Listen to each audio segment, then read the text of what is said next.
A while back, I caught a news story about a car that crashed into a Walmart in West Virginia. It was really surprising to everyone that a car would crash into a Walmart until they discovered who it was that was driving the car. Apparently, the owner of the car had parked the car, but they left the car running while they went inside to get their shopping done, and her two dogs that were inside the car somehow got behind the wheel, started driving the car, and the car ended up crashing. And so now, are you surprised that a car ended up crashing into a Walmart? Not when you see who it is that's driving. Who's driving is pretty important. The same is true of your life and your heart. What is it that drives your decisions? Jesus once said, where your treasure is, there your heart is. In other words, looking at where we drive our treasures of our money and our time and our attention, and it reveals what it is that's behind those things. It reveals what's going on in our heart.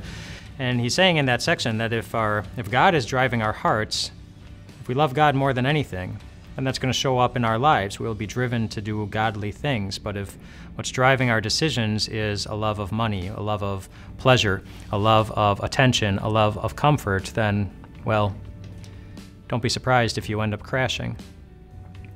And doesn't it seem like sometimes, though, that's going to happen anyway?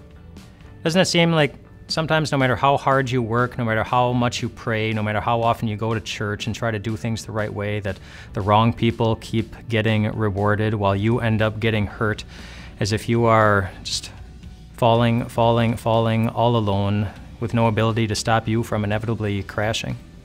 Jesus knows how hard that is. Remember that Jesus also knows how it feels to fall, to crash, and to have no one, not even his Father in heaven, there to catch him when he did. He knows how it feels to always do the right thing and yet be treated as if he didn't. He knows how it is to suffer at the hands of those who are only doing the wrong things. And the reason he does is because he wanted the whole world to see exactly what it is that he treasures in his heart more than anything, and what it is that drives every one of his decisions. It's you. The reason he went to his cross, the reason he went through so much pain knowing that it was coming, even though he had the ability to stop it from happening, is because he wanted you and the whole world to see not only him die, but he wanted you to see his empty grave on Easter morning, in assurance that there is nothing in all creation that's going to stop him and his church from winning. Jesus gives us a great promise that we get to live with as we carry out the very important work of building our lives. In Galatians chapter 6, he says this, "Let us not become weary in doing good, for at the proper time we will reap a harvest if we do not give up." Jesus knows that there are so many times in life where we are tempted to give up, where our hearts are tempted to give in. But he wants you to know, he wants you to live with the promise today and every day, that the effort that you put in is always worth it. Do you know somebody who's tempted to give up and needs some encouragement to keep going? We need your help in getting these messages to everybody who needs to hear them. Please consider donating to this ministry.